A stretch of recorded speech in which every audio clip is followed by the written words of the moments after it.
What's up? I just got it out of the Black Phone Part 2 and want to do a quick little reaction out of theater. I did not know what I was going to be walking into because Black Phone 1 kind of ends and you're like, okay, well, that's the end of it. And here we have Part 2, which it starts with a scene from 1957, I believe it was, with a call from a young lady who's calling someone else, and she's like, I saw this phone number in my dream as 7 numbers, so it must be local. And then time kind of jumps, and we then are seeing Finney or Finn.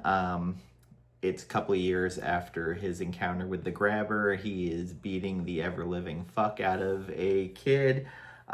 Sister Gwen has to break it up. I really forget what the time jump is supposed to be. I kind of didn't pay attention. Things have been rough for Finn. Gwen is kind of the voice of reason. He's smoking up. His sister's getting kind of wooed, I guess would be, by Robin's younger brother Ernesto. And it's a big thing for him to get tickets to Duran Duran to take her to. And randomly the phones will start ringing. I don't want to go too much into the plot. I actually thought that this movie could have gone a couple of different ways, and there was a couple of parts where I was a little nervous. There is a part later that does something that I really hate, where they incorporate the grabber having a relationship to the family in a very circumstantial way. So I'll go into what I do love. When Gwen is in her dream seeing things, they do this thing with the camera where it becomes very grainy. It's like the shutter speed slows down, and it really does a great job of setting the tone. And I do love those parts because it very much differentiates reality versus what's going on, but then it starts kind of bleeding over.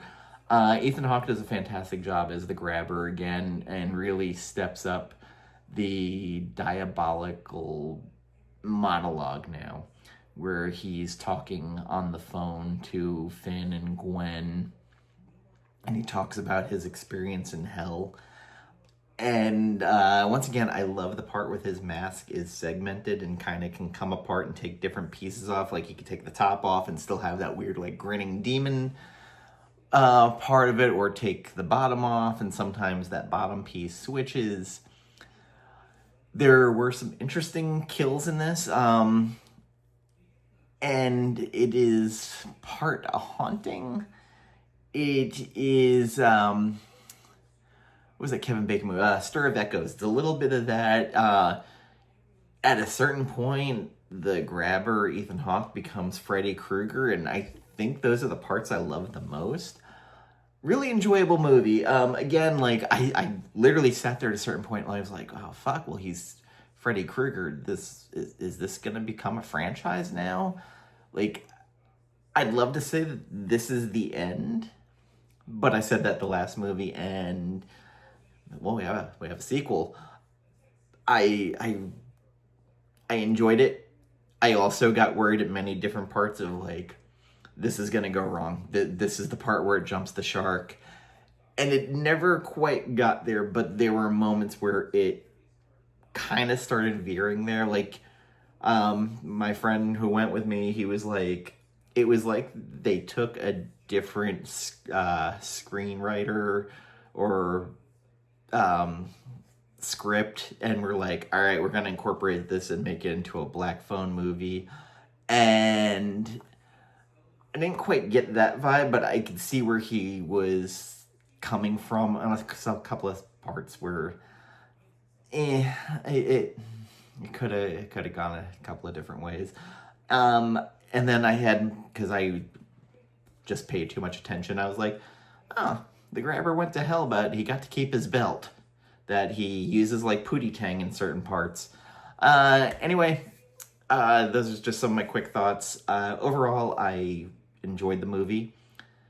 It was a little longer than I was expecting. I, for some reason, didn't think it was going to be 2 hours. So it's almost 1 in the morning. I'm home and just now and recording this. So anyway, thank you everybody.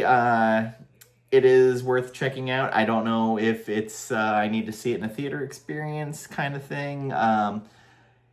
It did, with the speakers in the theater, make the dream sequences a little bit better with differentiating some stuff and setting the mood and tone, and those dream sequences really were good for setting a tone mood.